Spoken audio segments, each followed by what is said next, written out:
नमस्कार, बिंदास क्रिकेट में आपका स्वागत है। मैं हूं विमल मोहन और मेरे साथ हैं बाबा मनोरंजन भारती। आज हम बात करेंगे माही के मैजिक की, गुजरात के जीत की और मिलाएंगे T20 के सबसे ज़्यादा तेज गेंद फेंकने वाले गेंदबाज के कोच और पिताजी से। उनसे बातें करेंगे, उनके बारे में खास बातें। हमारे साथ स्टूडियो में भी मौजूद हैं कोच देवेंद्र शर्मा, पिताजी उनके प्रभु यादव, वो जुड़ेंगे जूम पर, और हमारे साथ रितेंद्र सिंह सोढ़ी भी होंगे।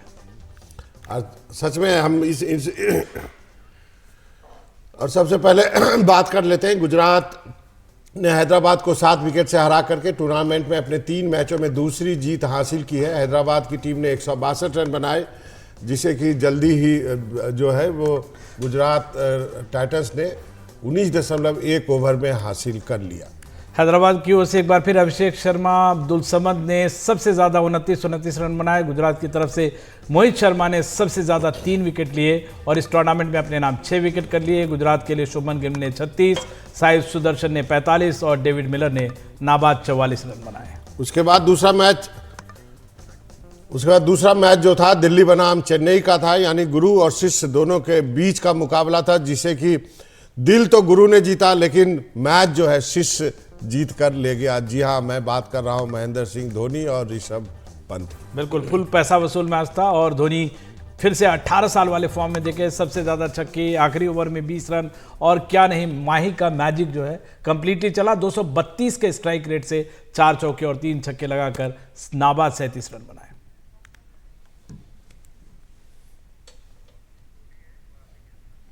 जी हाँ, तो सीधे जो हम अपने मेहमान के पास चलते हैं। रितेंद्र सोढ़ी हमारे साथ जुड़ गए हैं। सोढ़ी साहब, बताइए कल का मैच विंटेज धोनी। जी हाँ, बिल्कुल। देखिए बाबा, जिस तरह बल्लेबाजी की है MS धोनी ने, उन्होंने फिर बता दिया है कि अभी भी इनमें बहुत दम है। क्योंकि क्रिकेट कल खेले, जो कवर में एक छक्का लगाया, वो जवानी का छक्का था। वो अमूमन लगता नहीं है, लेकिन MS धोनी ने वो करके दिखाया है। तो जी हाँ, मुझे लगता है अभी आने वाले समय में अगली IPL में धोनी का डंका बोलने वाला है और वो खतरे की घंटी होंगे प्रतिद्वंदियों के लिए। बिल्कुल धोनी। देवेंद्र शर्मा जी, आप तो विकेट कीपर रहे दिल्ली के, बहुत गुणी हैं, तारक शर्मा के शिष्य रहे हैं और इन्होंने कई सारे प्लेयर को, आशीष नेहरा को डाला टीम में, और दिल्ली के विकेट कीपर रहे। एक विकेट कीपर की हम बात कर रहे हैं, 2 विकेट कीपर के, ऋषभ पंत के भी आप कोच रहे हैं। तो ऋषभ पंत और धोनी, ये कल दिन का सबसे स्पेशल मेन्यू था। तो मैं कहना चाहूँगा, ऋषभ पंत तो धोनी को कोई अपने आइडल मानते हैं। बिल्कुल। तो जब भी जाते हैं एज ए मेंटोर लेते हैं धोनी को। वो धोनी से काफ़ी कुछ उन्होंने सीखा। स्टार्टिंग में सोनेट क्लब में आए वो, तो मैंने उनका ट्रायल लिया था, ऋषभ पंत का। तो बड़े बिगिनर थे स्टार्टिंग में, पर धीरे धीरे मैच खेल के दिल्ली में इतने मैचेस होते हैं, इतने एक्सपोजर मिलता है, टूर्नामेंट्स वगैरह जिताए उन्होंने। उसके बाद धीरे धीरे IPL में आए, अंडर-19 इंडिया वगैरह खेले, और धोनी तो मेंटर ही है उनके। नहीं कोच साहब, मैं ये जानना चाहता हूँ कि एक लड़का जिसका एक्सीडेंट होता है और तेज गाड़ी से एक्सीडेंट होता है, जिसके बारे में जो मनोचिकित्सक साइकोलॉजिस्ट ने कहा कि जो यदि तेज गति से कोई चीज़ उसके सामने आएगी तो शायद उसको डर लगे, लेकिन वो पूरे टाइम विकेट कीपिंग भी कर रहे हैं, अच्छा कल 50 रन भी बनाए। ये मैं आपको बताना चाहूँगा, ऋषभ पंत का जब एक्सीडेंट हुआ था तो मेरे पास सुबह 6 बजे कॉल आ गया था वहाँ से कि भी ऐसे ऋषभ पंत का एक्सीडेंट हुआ। मैं देहरादून उनको देखने के लिए गया था। चोट इतनी ज़्यादा थी कि मैं कहूँगा रीबर्थ हुआ ऋषभ पंत का, क्योंकि इतनी ज़्यादा थी, वो 6 घंटे में तो बैंडेज होती थी उसकी। इतना पेन था पूरे शरीर के अंदर, कहीं ऐसा नहीं था जहाँ स्टिच ना लगे हों। तो ये एक तरह से मिरेकल ही है जो आज क्रिकेट खेल रहे हैं। बट मैं बताना चाहूँगा, ऋषभ पंत मेंटली बहुत ज़्यादा स्ट्रॉन्ग प्लेयर है, इसलिए उन्होंने कम बैक किया है क्रिकेट में। अभी 11 तारीख को ही सर वो मेरे पास आए थे, घर मिलने आए। मेरे साथ तो फैमिली रिलेशन है, मैं तो अंडर-12 से उनको खिला रहा था जब 12 साल के थे। और जब वो आए मेरे पास मिलने के लिए, उन्हें मैंने सारे चोटें वगैरह देखी उनकी, तो बिल्कुल ठीक थे। जिसमें जो राइट हैंड वाली नहीं है, उसका जो सर्जरी हुई है वो देखा मैंने उसमें। उन्होंने इतना अच्छा रिहैब किया है वहाँ NCA में, तो जिससे यदि आपकी इंजरी आती है, आपका रिहैब अच्छा नहीं होगा तो आप कम बैक नहीं कर सकते। तो बहुत अच्छा रिहैब किया और आपके सामने कल 50 किया, तो बड़ा अच्छा लगा। एक बहुत बड़ी बात है कि डॉक्टर ने बोला था 18 महीने, इन्होंने बोला 12 महीने, और उस कॉन्फिडेंस के साथ वापसी, बड़ा फिल्मी अंदाज है ये। मतलब ऐसा आम जिंदगी में होना बहुत बहुत मुश्किल है, और जिस तरह से उन्होंने कमबैक की है। T20 वर्ल्ड कप होने वाला है, भारतीय फैंस के लिए, किसी भी टीम से खेलें, भारतीय फैंस के लिए बहुत राहत की बात है। नहीं, मैं जब बॉम्बे में इनका इलाज चल रहा था वहाँ, उसके बाद दिल्ली आए थे, तो अपने साथ ये पूरी टीम लेके आए थे। ये इधर सैनिक विहार में, सैनिक फॉर्म में रहते हैं, तो मैं गया था मिलने के लिए।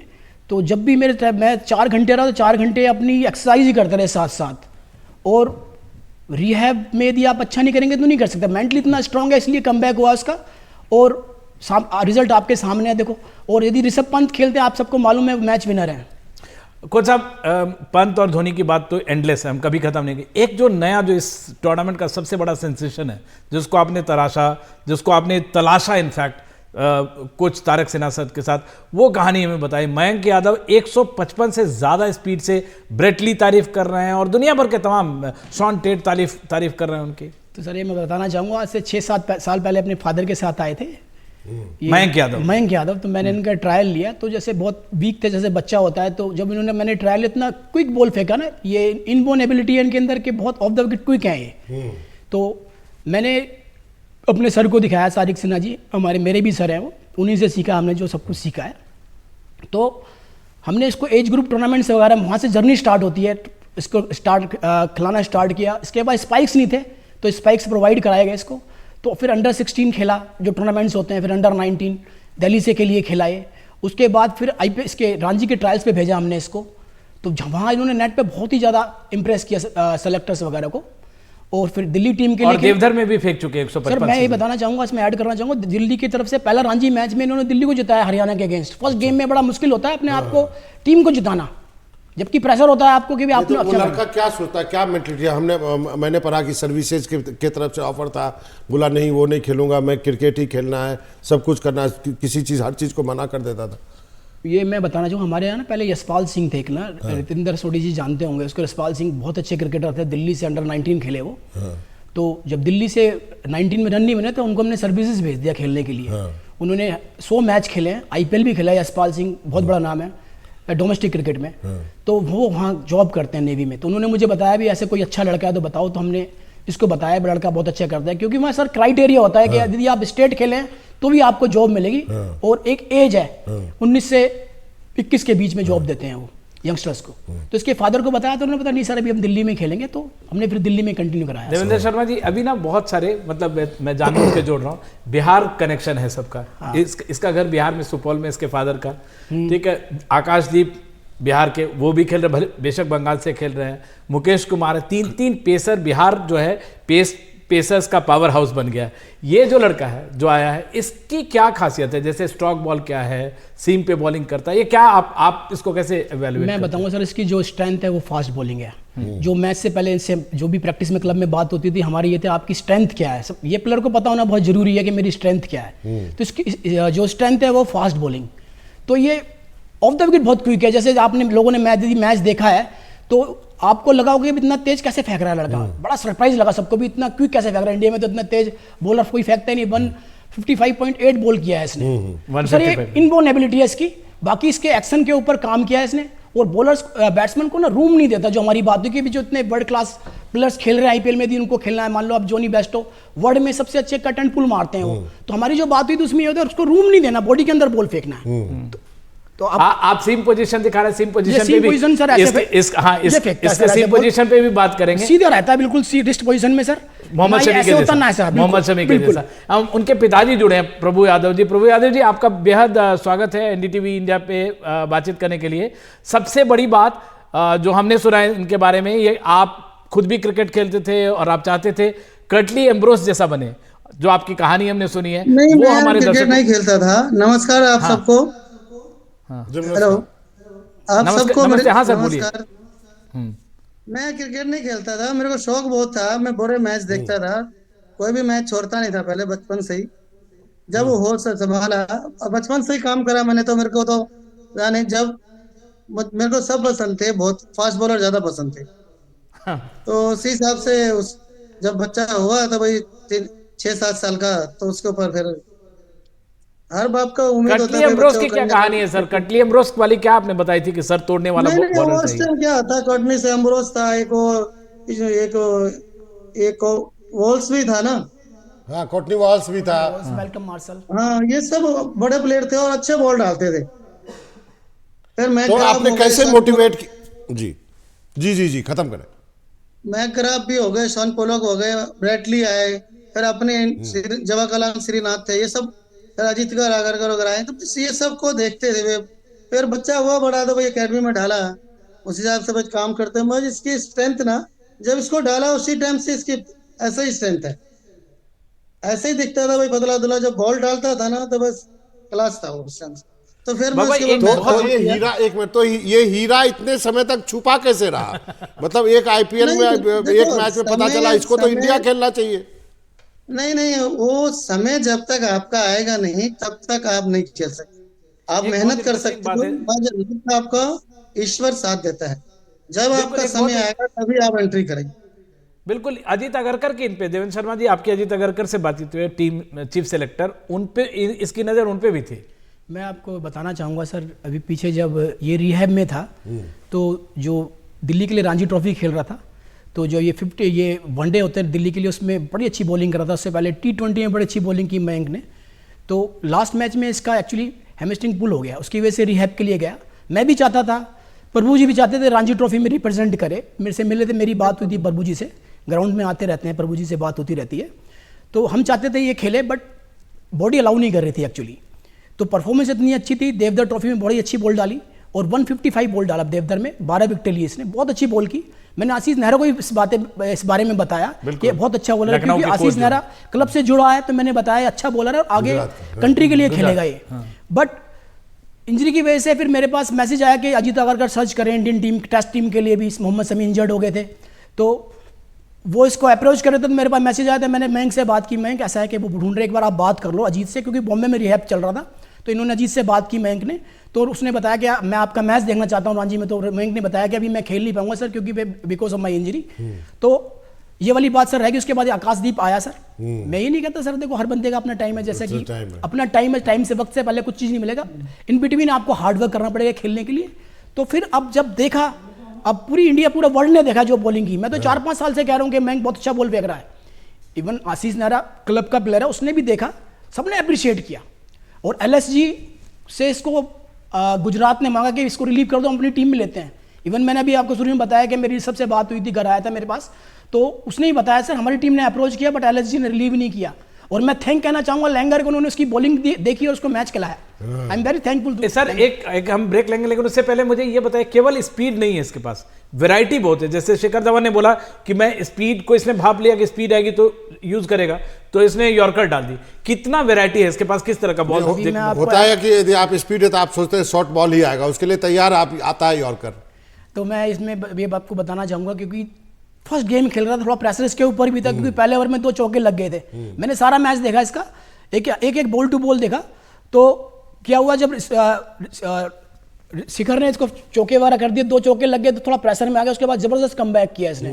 और ये यॉर्कर बहुत अच्छी डालता है, स्लो रन बहुत अच्छी डालता है। बट जो हमारी बात हुई थी, ये हुई थी कि हमें अपनी स्ट्रेंथ पे बॉल डालना है।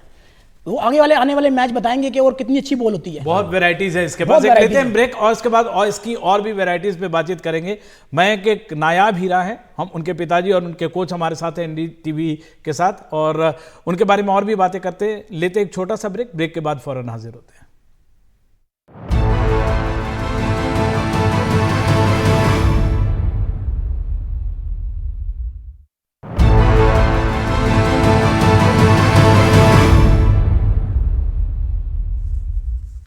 बिंदास क्रिकेट में आपका एक बार फिर से स्वागत है। तो आज हम चर्चा कर रहे हैं भारत के नए स्पीड सेंसेशन, यानी उस बॉलर की जो कि 156 के रफ्तार से बॉल फेंक रहा है। जी हाँ, मैं मयंक यादव की बात कर रहा हूँ, राजधानी एक्सप्रेस। उनके कोच देवेंद्र शर्मा जी हमारे साथ हैं, उनके पिताजी हमारे साथ हैं, और रतिंदर सोडी भी जुड़ गए हैं। मेरा कोच साहब एक छोटा सा सवाल है कि अधिकतर गेंदबाज आते हैं, जैसे उमरान मलिक भी है, बहुत तेज फेंकना शुरू किया लेकिन बहुत अच्छा नहीं कर पाए। वरुण एरन आए, इंजरी ही रही। आप इस बच्चे को कैसे, क्या सलाह देते हैं अपने आप को कि फिट रखे और अच्छी लाइन पे बॉलिंग करें? जब भी मयंक यादव क्लब में आते हैं तो हम उनकी फिटनेस के बारे में बात करते हैं, क्योंकि ऑलरेडी वो 2 बार इंजर्ड हो चुके थे। तो जब आप इंजर्ड हो जाते हैं, उसके बाद आपको जो शेड्यूल होता है, एक्सरसाइज वगैरह टाइम पे डेली करनी होती है, और रिहैब बड़ा अच्छा होना चाहिए आपका ना, तभी आप कम बैक कर पाओगे। मयंक यादव क्योंकि एकदम अचानक हाइट बढ़ी, तो लेग्स में पावर कम थी, तो उसके बाद बड़ी ट्रेनिंग की। बहुत ही अच्छे और बहुत ही शरीफ लड़के हैं, जो अपना पूरा मान लो डेली एक्सरसाइज कर रहे हैं, तो टाइम के बड़े पाबंद आके टाइम पे आके अपना एक्सरसाइज करते हैं डेली, जिससे कि टांगों में स्ट्रेंथ आए और दोबारा क्रिकेट खेल पाएँ, जो कि अभी आपके सामने है। रितेंद्र, एक चीज आपसे पूछना चाहेंगे, जैसे फास्ट बॉलर का नॉर्मल इंप्रेशन अब तक ये रहता था हेवी बॉडी, बहुत जिम करने वाले, लेकिन ये जब आए तो कमेंटेटर भी एक तरह से मजाक कर रहे थे कि स्लोअर डालेंगे, स्पिन डालेंगे। आपके लिए इस बॉलर में क्या सबसे अलग दिखता है? देखिए, सबसे बड़ी बात है इनके पास गति है, और गति के बॉलर भारत के पास कम आए हैं, और ये लड़का कंसिस्टेंटली तेज डाल सकता है। देवेंद्र शर्मा के साथ मैं भी बहुत खेला हूं, तो देवेंद्र आपको मुबारकबाद कि आपका लड़का आपका नाम लिया इन्होंने। जी शुक्रिया शुक्रिया। लेकिन सबसे पहले तो देवेंद्र आपको मुबारकबाद, और ये लड़का इतना अच्छा कर रहा है, लेकिन बहुत जरूरी है आप इनसे बात करते रहिए, क्योंकि एकदम स्टारडम आया है तो धरती पे पैर रहने बहुत जरूरी है, क्योंकि अभी तो जर्नी का आगाज हुआ है, बहुत लंबी रेस तय करनी है। लेकिन जी हाँ, अगर हम संकेत की बात करें, इस लड़के में वो संकेत नजर आ रहे हैं कि ये लड़का लंबी रेस का घोड़ा बन सकता है, लंबा भारत के लिए खेल सकता है। और आईपीएल एक ऐसा प्लेटफॉर्म है जहां से आपको वर्ल्ड रिकॉग्निशन मिलती है, जो मयंक यादव को मिल गई है। ब्रेट ली के साथ मैं यहाँ हूँ कमेंट्री बॉक्स में, तो ब्रेट ली भी ये कह रहे हैं कि India has got its fast bowler, तो ये बहुत बड़ी स्टेटमेंट है, जब ब्रेट ली भी अब ग्रीन सिग्नल दे रहे हैं कि भारत के पास तेज गति का बॉलर आ गया है। तो जी हाँ, हम उम्मीद करते हैं आने वाले समय में बुमराह के साथ, मोहम्मद सिराज के साथ मयंक यादव बहुत जल्दी दिखेंगे, लेकिन जरूरी है फिटनेस पे काम करते रहें, क्योंकि आगे जो बैटल है वो टफ होने वाली है। अगर टेस्ट क्रिकेट खेलते हैं, वनडे क्रिकेट खेलते हैं, लंबे स्पेल डालने होंगे, तो हम उम्मीद करते हैं कि मयंक यादव का नाम आने वाले समय में और गरजेगा। अच्छा पाजी, चलते चलते बता दीजिए मुंबई वर्सेस राजस्थान में आपकी टीम, रोज पूछता हूं आपको। देखिए, मैं चंडीगढ़ में नहीं हूँ, मुंबई में बैठा हूँ, तो यहाँ पे मैं मुंबई को बहुत बड़े तरीके से सपोर्ट कर रहा हूँ, लेकिन ये चाहूंगा कि हार्दिक पांड्या नया बॉल ना डालें, बुमराह को नया बॉल डालने दिया जाए, और रोहित शर्मा को बड़ा नौ खेलना होगा। और मुंबई को जैसे कहा जाता है, ये तक्का स्टार टीम है, इनको धक्का लगाना पड़ता है, फिर इंजन गर्म होता है। तो हम सब उम्मीद कर रहे हैं आज इनका वानखेड़े स्टेडियम में इंजन गर्म होगा। रितेंद्र, वहां हुटिंग तो नहीं हो रही है? मतलब अब बंद होनी चाहिए, बेचारा बहुत ज्यादा हुटिंग हो गई हार्दिक को लेकर। जी हाँ, देखिए हार्दिक कहीं ना कहीं बहुत बड़े अब क्रिटिसिज्म में आ गए हैं। तो देखिए विमल बाबा, आप सब क्रिकेट फॉलो करते हैं, क्रिटिसिज्म को शांत करने के लिए एक ही तरीका है, आपका बैट बोले, आपका बॉल बोले। युवराज सिंह की एक एड आती थी, जब तक बल्ला बोलता है तब तक ठाठ हैं, तो अब कहीं ना कहीं उनके बल्ले और बॉल को बोलना होगा। सही बात बोली आपने। चलिए, ये ठाठ बरकरार रहेगी, और बिंदास क्रिकेट जो दर्शक देख रहे हैं उनकी भी ठाठ है, और हम चाहेंगे कि ये सिलसिला कायम रहे। हम लेंगे एक छोटा सा ब्रेक, हमारे पास वक्त कम है, लेकिन आपके पास बराबर आते रहेंगे। नमस्कार।